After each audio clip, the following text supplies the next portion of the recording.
আবু আয়ুব আল আনসারী রাদিয়াল্লাহু তাআলা আনহু। আবু আয়ুব আল আনসারী রাদিয়াল্লাহু তাআলা আনহুকে কনস্ট্যান্টিনোপল, পূর্ব নাম ইস্তাম্বুল, প্রাচীরের পাদদেশে দাফন করা হয়েছে। আরবের ঐতিহ্যবাহী বনু নাজ্জার গোত্রের আবু আয়ুব আল আনসারী রাদিয়াল্লাহু তাআলা আনহু ছিলেন মুহাম্মদ সাল্লাল্লাহু আলাইহি ওয়াসাল্লামের একজন বিশিষ্ট সাহাবী। এ সাহাবীর আসল নাম খালিদ ইবনে যায়েদ ইবনে কুলাইব।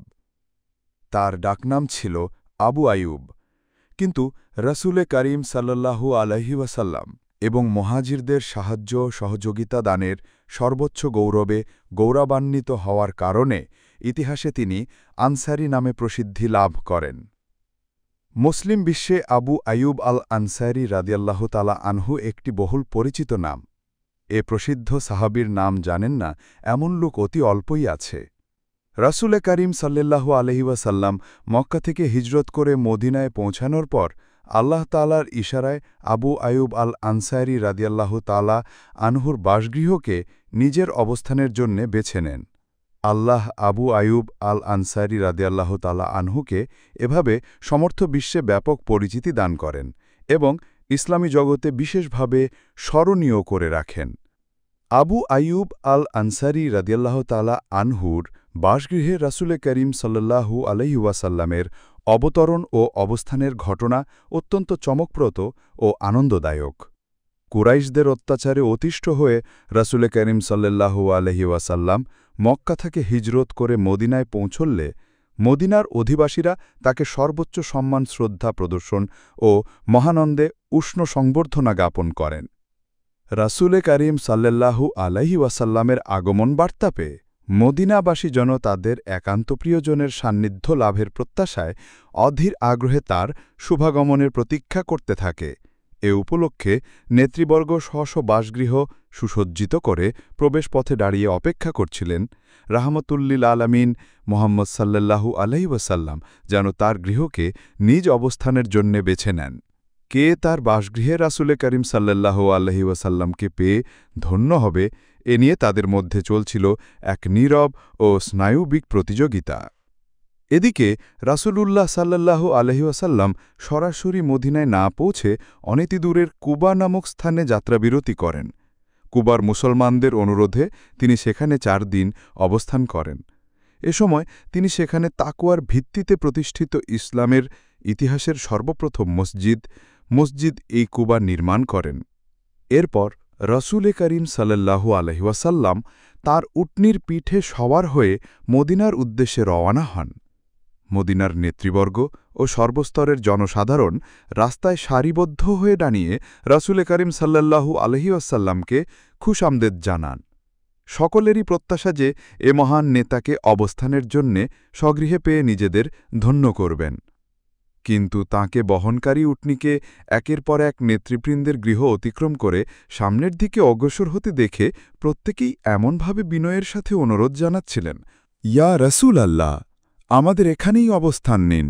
আমাদের রয়েছে বিপুল সংখ্যক সশস্ত্র জনগোষ্ঠী ও ধনসম্পত্তির প্রাচুর্য। এসব আপনার প্রতি যে কোনো হুমকি মোকাবেলা করতে সক্ষম। কিন্তু রাসূলুল্লাহ সাল্লাল্লাহু আলাইহি ওয়াসাল্লাম সবাইকে এই বলে সান্ত্বনা দিচ্ছিলেন। এদিকে উটনীটি তার স্বাভাবিক গতিতে সামনের দিকে এগিয়ে যাচ্ছিল। সকলেই অতি ঔৎসুক্যের সাথে তাকিয়ে রইলেন উটনীর চলার পথের দিকে। উটনী যখন এক একটি বাড়ি অতিক্রম করছিল তখন সেই বাড়ির লোকজন অত্যন্ত হতাশ হয়ে নিজেদের দুর্ভাগ্যা মনে করছিল। অপরদিকে পরবর্তী বাড়ির লোকজন বুক ভরা আশা নিয়ে ভাবছিল উটনী তাদের বাড়ির সামনেই থামবে। কিন্তু একের পর এক বাড়ির লোকজনের আশা আনন্দ নিরানন্দে পরিণত হচ্ছিল। এভাবেই উটনী অন্য কোথাও অবস্থান না নিয়ে সামনের দিকে এগিয়ে চলল। উৎসুক জনতা বিশাল মিছিলের ন্যায় উটনীর পেছনে পেছনে চলতে লাগলেন। তারা দেখতে চান সেই সৌভাগ্যবান ব্যক্তিটি কে, যার বাড়িতে রাসূলে করিম সাল্লাল্লাহু আলাইহি ওয়াসাল্লাম অবস্থান নেবেন। অবশেষে এ কৌতূহল ও প্রতীক্ষার অবসান ঘটল। উটনী আবু আয়ুব আল আনসারীর রাদিয়াল্লাহু তাআলা আনহুর বাসগৃহের সামনের উন্মুক্ত মাঠে এসে বসে পড়ল। রাসূলে করিম সাল্লাল্লাহু আলাইহি ওয়াসাল্লাম অবতরণ না করে উটনীকে পুনরায় পথ চলার ইশারা দিয়ে লাগাম সহজ করে দিলেন। কিন্তু সে সামনে অগ্রসর না হয়ে ঘুরে ফিরে একই স্থানে এসে বসে করতে লাগল। এ দৃশ্য অবলোকনে আবু আইয়ুব আল আনসারী রাদিয়াল্লাহু তাআলাহুর হৃদয় আনন্দে ভরে উঠল। তিনি দৌড়ে গিয়ে রাসূলে করিম সাল্লাল্লাহু আলাইহি ওয়াসাল্লামকে উষ্ণ প্রাণঢালা অভ্যর্থনা জানালেন এবং রাসূলে করিম সাল্লাল্লাহু আলাইহি ওয়াসাল্লামের মালপত্র উটনীর পিঠ থেকে অত্যন্ত আনন্দের সঙ্গে বহন করে আনতে থাকলেন। আবু আইয়ুব আল আনসারী রাদিয়াল্লাহু তাআলা আনহু অনুভব করছিলেন তিনি যেন আজ সমস্ত পৃথিবীর ধন সম্পদ দিয়ে নিজের বাড়িঘর পরিপূর্ণ করলেন। কাল বিলম্ব না করে আবু আইয়ুব আল আনসারী রাদিয়াল্লাহু তাআলা আনহু তার দুতলা বাসগৃহের উপরতলার সমস্ত আসবাবপত্র সরিয়ে সেখানে রাসূলে করিম সাল্লাল্লাহু আলাইহি ওয়াসাল্লামের অবস্থানের জন্যে সুসজ্জিত করলেন। কিন্তু রাসূলে করিম সাল্লাল্লাহু আলাইহি ওয়াসাল্লাম উপরের চেয়ে নিচতলায় অবস্থান করাটা বেশি পছন্দ করলেন। আবু আইয়ুব আল আনসারী রাদিয়াল্লাহু তাআলা আনহু রাসূল সাল্লাল্লাহু আলাইহি ওয়াসাল্লামের এই সিদ্ধান্ত মেনে নিয়ে সে অনুযায়ী নিচতলায় তার থাকার ব্যবস্থা করে দিলেন। রাসূলে করিম সাল্লাল্লাহু আলাইহি ওয়াসাল্লাম রাতে পানাহার সেরে নিচতলায় শুয়ে পড়লেন। আবু আইয়ুব আল আনসারী রাদিয়াল্লাহু তাআলা আনহু তার গৃহিণী সহ উপরতলায় চলে গেলেন, কিন্তু তারা নিজ কক্ষের দরজা বন্ধ করতে ইতস্তত করছিলেন। আবু আইয়ুব আল আনসারী রাদিয়াল্লাহু তাআলা আনহু তার স্ত্রীকে লক্ষ্য করে বললেন, আমাদের প্রতি ধিক্কার, আমরা কতই না বেয়াদবি করছি। আল্লাহর রাসূলকে নিজে রেখে আমরা উপরে ঘুমাতে যাচ্ছি। আল্লাহর রাসূলকে নিজে রেখে আমরা উপরে হেঁটে বেড়াব, তা কি করে সম্ভব? আমরা কি আল্লাহর রাসূল ও তার ওয়াহির মাঝখানে প্রতিবন্ধকতা সৃষ্টি করব? এই অবস্থা যদি অব্যাহত রাখি তাহলে নিশ্চয়ই আমরা ধ্বংসের মধ্যে নিমজ্জিত হয়ে যাব। এসব চিন্তা করতে করতে তাদের শরীর যেন নিস্তেজ হয়ে আসছিল। চিন্তা করে কোনো সিদ্ধান্তে আসতে পারছিলেন না যে তারা এখন কি করবেন। পরিশেষে তারা রাসূলে করিম সাল্লাল্লাহু আলাইহি ওয়াসাল্লামের ঘরের সরাসরি উপরে অবস্থান না করে দূরে এক কোণে থাকার মনস্থ করলেন। কিন্তু হেঁটে যাবেন কি করে যদি পায়ের শব্দে রাসূলে করিম সাল্লাল্লাহু আলাইহি ওয়াসাল্লামের ঘুমের ব্যাঘাত ঘটে, অথবা উপর থেকে কোনো ধুলোবালি নিচে পড়ে? অনেক চিন্তা ভাবনার পরে পায়ের বৃদ্ধাঙ্গুলির ওপর ভর করে তারা অত্যন্ত আদব আর সংকোচের সঙ্গে মেঝের মাঝখান অতিক্রম না করে এক কিনারায় গিয়ে শুয়ে পড়লেন। পরদিন সকালে আবু আইয়ুব আল আনসারী রাদিয়াল্লাহু তাআলা আনহু রাসূলে করিম সাল্লাল্লাহু আলাইহি ওয়াসাল্লামের খিদমতে এসে অত্যন্ত আদবার সঙ্গে বললেন, ইয়া রাসূল আল্লাহ, আমি এবং আমার স্ত্রী গতরাতে একটুও ঘুমাতে পারিনি। রাসূল সাল্লাল্লাহু আলাইহি ওয়াসাল্লাম বললেন, কেন, কি হয়েছে? উত্তরে আবু আইয়ুব আল আনসারী রাদিয়াল্লাহু তাআলা আনহু বললেন, আমরা এ নিয়ে অত্যন্ত সংকোচ বোধ করছিলাম যে আপনি নিচে আর আমরা উপরে কিভাবে থাকব। আমাদের চলাফেরার কারণে ধুলোবালি নিচে পড়তে পারে এবং আমরা আপনারও আল্লাহর ওয়াহির মাঝখানে যদি কোনো প্রতিবন্ধক হয়ে যাই। রাসূলে করিম সাল্লাল্লাহু আলাইহি ওয়াসাল্লামের কথা শুনে বললেন, আবু আইয়ুব, এতে সংকোচের কি আছে? আমি তো স্বেচ্ছায় নিচে অবস্থান করার সিদ্ধান্ত নিয়েছি, কারণ বহু লোকজন আমার সঙ্গে দেখা করতে আসবেন এবং সে কারণে নিজে থাকাই শ্রেয়। আবু আইয়ুব আল আনসারী রাদিয়াল্লাহু তাআলা আনহু রাসূল করিম সাল্লাল্লাহু আলাইহি ওয়াসাল্লামের সিদ্ধান্ত সম্মানের সাথে মেনে নিলেন। পরদিন রাতে খুব সতর্কতার সাথে চলাফেরা করলেও কিভাবে যেন পানি ভর্তি কলসিটি হঠাৎ পড়ে ভেঙে যায় এবং সমগ্র মেঝেতে গড়িয়ে যায়।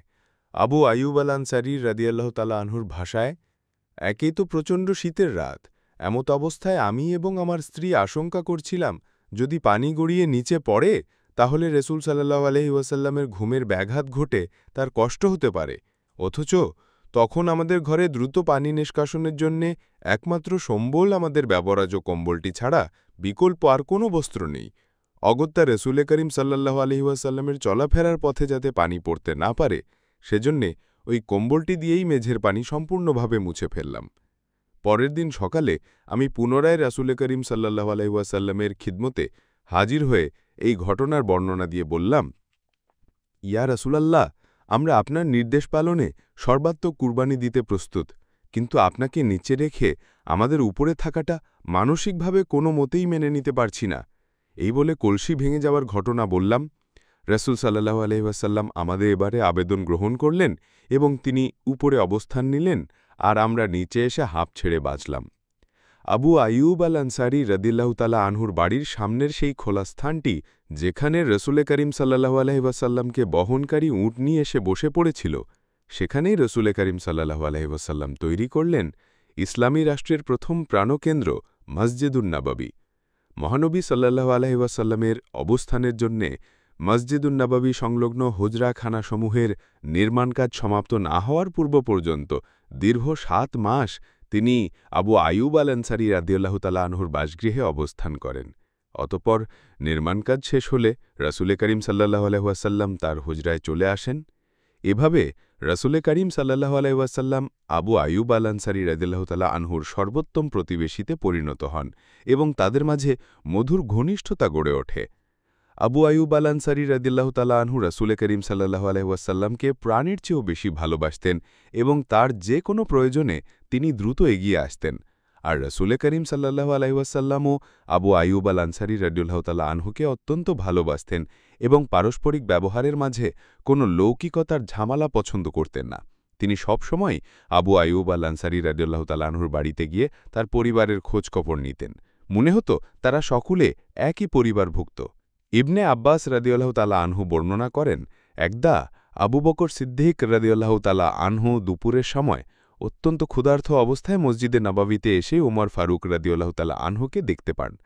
ওমর ফারুক রাদিয়াল্লাহু তাআলা আনহু আবু বকর সিদ্দিক রাদিয়াল্লাহু তাআলা আনহুর কুশল জানার এক পর্যায়ে দুপুরবেলায় তার মসজিদে আগমনের কারণ জানতে চাইলে আবু বকর সিদ্দিক রাদিয়াল্লাহু তাআলা আনহু বলেন, একমাত্র ক্ষুধার তাড়না আমাকে এখানে নিয়ে এসেছে। উমর ফারুক রাদিয়াল্লাহু তাআলা আনহু এই কথা শুনে বললেন, আল্লাহর শপথ, আমিও একই কারণে এখানে এসেছি। উভয়ের কথোপকথনের মাঝে রসুলে করিম সাল্লাল্লাহু আলাইহি ওয়াসাল্লাম সেখানে এসে উপস্থিত হন। তিনি উভয়ের উদ্দেশ্যে বলেন, এ অসময়ে তোমরা কেন এখানে? তারা উত্তরে বললেন, আল্লাহর শপথ, আমরা উভয়ে ক্ষুধার তাড়নায় অস্থির হয়ে এখানে এসেছি। রাসূল সাল্লাল্লাহু আলাইহি ওয়াসাল্লাম এ কথা শুনে বললেন, আমিও জীবন মৃত্যুর ফায়সাবাকারী সেই সত্তার কসম খেয়ে বলছি, সেই একই কারণে আমিও এখানে উপস্থিত হয়েছি। অতপর রাসূলে করিম সাল্লাল্লাহু আলাইহি ওয়াসাল্লাম তাদেরকে বললেন, তোমরা আমার সাথে চলো। তিনি তাদেরকে নিয়ে আবু আইয়ুব আল আনসারি রাদিয়াল্লাহু তাআলা আনহুর বাড়িতে উপস্থিত হলেন। রাসূলে করিম সাল্লাল্লাহু আলাইহি ওয়াসাল্লামের জন্যে আবু আইয়ুব আল আনসারি রাদিয়াল্লাহু তাআলা আনহু নিয়মিত খাবার প্রস্তুত রাখতেন। তিনি না এলে তা পরিবারের লোকেদের খেতে বলতেন। রাসূলে করিম সাল্লাল্লাহু আলাইহি ওয়াসাল্লামকে আসতে দেখে আবু আইয়ুব আল আনসারি রাদিয়াল্লাহু তাআলা আনহুর স্ত্রী দৌড়ে গিয়ে দরজায় গিয়ে বললেন, মারহাবা বিনাবিল্লাহি ওয়া বিমান মাআহু, অর্থাৎ আল্লাহর নবী ও তার সাহাবীদের আগমন শুভ হোক। রাসূল সাল্লাল্লাহু আলাইহি ওয়াসাল্লাম আবু আইয়ুব আল আনসারি রাদিয়াল্লাহু তাআলা আনহুর স্ত্রীকে জিজ্ঞাসা করলেন, আবু আইয়ুব কোথায়? আবু আইয়ুব আল আনসারি রাদিয়াল্লাহু তাআলা আনহু পাশেরই খেজুর বাগানে কাজ করছিলেন। রাসূলে করিমের কণ্ঠস্বর শুনে তিনিও দৌড়ে এসে রাসূলে করিম সাল্লাল্লাহু আলাইহি ওয়াসাল্লামকে বললেন, আল্লাহর নবী ও তার প্রিয় সাহাবীদের আগমন শুভ হোক। অতপর আবু আইয়ুব আল আনসারি রাদিয়াল্লাহু তাআলা আনহু রাসূল সাল্লাল্লাহু আলাইহি ওয়াসাল্লামকে উদ্দেশ্য করে বললেন, ইয়া রাসূলাল্লাহ, আপনি তো সাধারণত এই সময় কখনো আসেন না। রাসূল সাল্লাল্লাহু আলাইহি ওয়াসাল্লাম বললেন, হ্যাঁ, ঠিকই বলেছ। আবু আইয়ুব আল আনসারি রাদিয়াল্লাহু তাআলা আনহু রাসূল সাল্লাল্লাহু আলাইহি ওয়াসাল্লামের চেহারা মোবারকে ক্ষুধার ছাপ লক্ষ্য করে তাড়াতাড়ি বাগানে গিয়ে আধা পাকা খেজুরের একটি থোকা নিয়ে এলেন। রাসূল সাল্লাল্লাহু আলাইহি ওয়াসাল্লাম এ দেখে বললেন, কি দরকার ছিল এই আধা পাকা থোকাটি কাটার? একে পরিপক্ক হতে দেওয়াই তো ভালো ছিল। আবু আইয়ুব আল আনসারি রাদিয়াল্লাহু তাআলা আনহু বললেন, আমি চাচ্ছিলাম এই থোকার কাঁচা পাকা সব ধরনের খেজুরের স্বাদ আপনি গ্রহণ করবেন, আর আপনার মেহমানদারির জন্যে আমি এখনই একটি বকরি জবে করছি। রাসূল সাল্লাল্লাহু আলাইহি ওয়াসাল্লাম বললেন, আবু আইয়ুব আল আনসারি রাদিয়াল্লাহু তাআলা আনহু ঠিক রাসূল সাল্লাল্লাহু আলাইহি ওয়াসাল্লামের নির্দেশ মতো দুধ দেয় না এমন একটি বকরি জবেহ করলেন এবং তার স্ত্রীকে বললেন, তুমি তো খুব সুন্দর রুটি তৈরি করতে পারো, এবার মেহমানদের জন্য সর্বোচ্চ মানের রুটি তৈরি করে আনো তো দেখি। অল্পক্ষণের মধ্যেই বকরির গোশত ভুনা ও রেজালা এ দুভাবে রান্না করে সম্মানিত মেহমানদের সামনে উপস্থিত করা হল। রাসূলে করিম সাল্লাল্লাহু আলাইহি ওয়াসাল্লাম সেখান থেকে কিছু গোশত এবং রুটি নিয়ে আবু আইয়ুব আল আনসারি রাদিয়াল্লাহু তাআলা আনহুর হাতে তুলে দিয়ে বললেন, এগুলো ফাতেমাকে দিয়ে এসো, অনেকদিন ধরে এত মজাদার খাবার আমাদের ঘরে তৈরি হয়নি। অতঃপর তৃপ্তির সাথে পানাহারের পর রাসূলে করিম সাল্লাল্লাহু আলাইহি ওয়াসাল্লাম কবিতার মতো করে বললেন, রুটি গোত, খেজুর, আধা পাকা খেজুর, পাকা কচমচে খেজুর, এ শব্দগুলো উচ্চারণের সাথে সাথে তার চক্ষুদয় অশ্রুসিক্ত হয়ে গেল এবং তিনি বললেন, যে মহান সত্তার হাতে আমার জীবন এবং মৃত্যুর ফায়সালা, তার শপথ করে বলছি, এ সকল নিয়ামত সম্পর্কেই তোমাদের কেয়ামতের দিন জিজ্ঞাসাবাদ করা হবে। সুস্বাদু খাদ্যবস্তু পানাহারের পূর্বে অবশ্যই বলবে বিসমিল্লাহির রহমানির রহিম এবং পানাহার শেষে বলবে আলহামদুলিল্লাহিল্লাযী হুয়া আশবা'না ওয়া আন'আমা আলাইনা ফাআফদালা। সমস্ত প্রশংসা সেই মহান আল্লাহর, যিনি আমাদেরকে অত্যন্ত অনুগ্রহ করে উত্তম খাদ্যে পরিতৃপ্ত করেছেন। অতঃপর রসুল করিম সাল্লাল্লাহু আলাইহি ওয়াসাল্লাম বিদায়ের মুহূর্তে আবু আইয়ুব আল আনসারী রাদিয়াল্লাহু তাআলা আনহুকে পরের দিন তার বাসায় আসার দাওয়াত দিলেন। রসুল করিম সাল্লাল্লাহু আলাইহি ওয়াসাল্লামের একটি বৈশিষ্ট্য ছিল, তাকে কেউ দাওয়াত করলে তিনিও তাকে অনুরূপ দাওয়াত করতেন। কিন্তু আবু আইয়ুব আল আনসারী রাদিয়াল্লাহু তাআলা আনহু হুজুরের দাওয়াত ভালো করে শুনতে পাননি। পরে ওমর ফারুক রাদিয়াল্লাহু তাআলা আনহু তাকে উচ্চৈস্বরে বললেন, হে আবু আইয়ুব, আপনাকে রসুল সাল্লাল্লাহু আলাইহি ওয়াসাল্লাম আগামীকাল তার বাসায় আসার জন্য বলেছেন। আবু আইয়ুব আনসারী রাদিয়াল্লাহু তাআলা আনহু এই কথা শুনে বললেন, সামান ওয়া তাআতান লিরাসূলিল্লাহ। রসুল করিম সাল্লাল্লাহু আলাইহি ওয়াসাল্লামের আহ্বানে অবশ্যই আসব। পরের দিন রসুল করিম সাল্লাল্লাহু আলাইহি ওয়াসাল্লামের বাড়িতে আবু আইয়ুব আল আনসারী রাদিয়াল্লাহু তাআলা আনহু এলে তিনি তাকে ছোট্ট একটি মেয়ের উপহার দিয়ে বললেন, হে আবু আইয়ুব, এই মেয়েটির সাথে খুব ভালো আচরণ করবে এবং উত্তম আদব কায়দা শিক্ষা দেবে। রাসূল করিম সাল্লাল্লাহু আলাইহি ওয়াসাল্লামের পক্ষ থেকে দেওয়া ছোট্ট কাজের মেয়েটিকে নিয়ে আবু আইয়ুব আল আনসারী রাদিয়াল্লাহু তাআলা আনহু অত্যন্ত আনন্দের সাথে বাসায় ফিরলেন। স্বামীর সাথে ছোট্ট মেয়েটিকে দেখে তার স্ত্রী জিজ্ঞাসা করলেন, হে আইয়ুবের আব্বা, এই মেয়ে কার জন্যে নিয়ে এলেন? আবু আইয়ুব আল আনসারী রাদিয়াল্লাহু তাআলা আনহু বললেন, রসুল করিম সাল্লাল্লাহু আলাইহি ওয়াসাল্লাম আমাদের জন্যে উপহারস্বরূপ একে দিয়েছেন। তার স্ত্রী বললেন, তিনি কতই না শ্রদ্ধাভাজন, তার প্রতি সম্মান প্রদর্শন করুন ও কৃতজ্ঞ হন, এবং যাকে দান করা হয়েছে তার প্রতি স্নেহপরবশ থাকুন, সে কতই না উত্তম। আবু আইয়ুব আল আনসারী রাদিয়াল্লাহু তাআলা আনহু বললেন, এর প্রতি উত্তম ব্যবহার করার জন্যে রসুল করিম সাল্লাল্লাহু আলাইহি ওয়াসাল্লাম আমাদের নির্দেশ দিয়েছেন। তার স্ত্রী বললেন, আমরা তার সাথে এমন কি সদাচরণ করতে পারি যার দ্বারা রসুল করিম সাল্লাল্লাহু আলাইহি ওয়াসাল্লামের নির্দেশ যথার্থভাবে পালন করা হবে?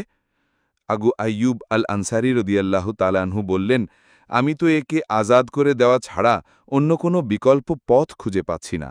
এভাবে রসুল করিম সাল্লাল্লাহু আলাইহি ওয়াসাল্লামের নির্দেশ যথার্থভাবে পালন করা হবে। তার স্ত্রী বললেন, হ্যাঁ, আপনার এই প্রস্তাবই যুক্তিযুক্ত ও সঠিক বলে মনে হয়। যেহেতু আপনি এতেই সন্তুষ্ট, তাই তাকে মুক্ত করে দিন। অতঃপর রসুল করিম সাল্লাল্লাহু আলাইহি ওয়াসাল্লামের ওসিয়তের প্রতি সম্মান প্রদর্শন করে ছোট্ট কাজের মেয়েটিকে আজাদ করে দেওয়া হল। এ তো গেল আবু আইয়ুব আল আনসারী রাদিয়াল্লাহু তাআলা আনহুর স্বাভাবিক জীবনের একটি খণ্ডচিত্র মাত্র।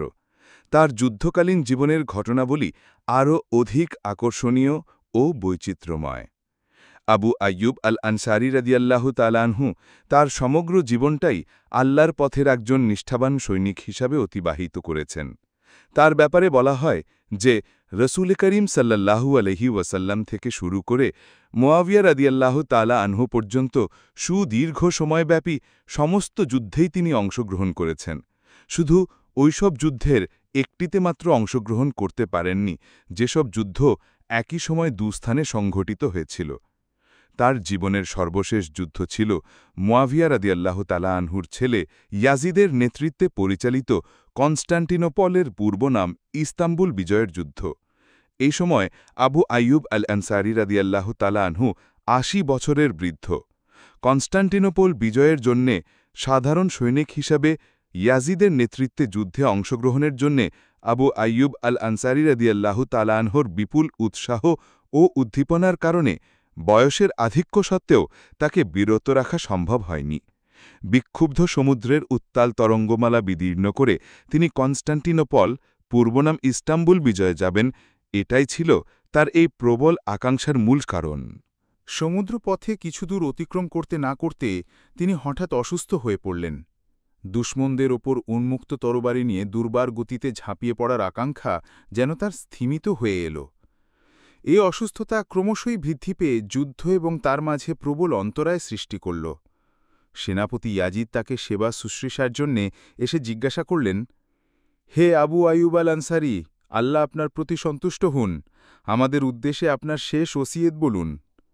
উত্তরে তিনি বললেন, সমস্ত মুসলমান যোদ্ধাদের প্রতি আমার সালাম পৌঁছে দিন এবং তাদের বলে দিন, আবু আইয়ুব আল আনসারী তোমাদের প্রতি ওসিয়ত করেছেন, তোমরা সর্বশক্তি নিয়োগ করে দুর্বার গতিতে দুশমনদের ওপর ঝাঁপিয়ে পড়ে কনস্ট্যান্টিনোপলের শেষ সীমানা পর্যন্ত বিজয় না করে থামবে না।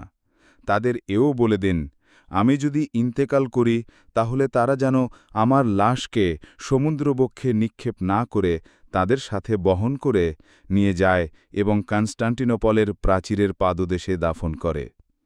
এই ওসিয়ত বর্ণনা শেষ হতে না হতে এই মহান বিপ্লবী মহাপুরুষের পবিত্র আত্মা দেহত্যাগ করে মহান আল্লাহর সান্নিধ্যে চলে যায়। রণতরী বহরের সমস্ত মুসলিম যোদ্ধা আবু আইয়ুব আল আনসারী রাদিয়াল্লাহু তাআলা আনহুর শেষ ওসিয়তকে অত্যন্ত জজবা ও শ্রদ্ধার সাথে গ্রহণ করলেন। তার নির্দেশ মতো মুসলিম সৈন্যরা সর্বশক্তি নিয়োগ করে দুশমনের ওপর ক্ষিপ্রতার সাথে আঘাতের পর আঘাত হানতে শুরু করলেন।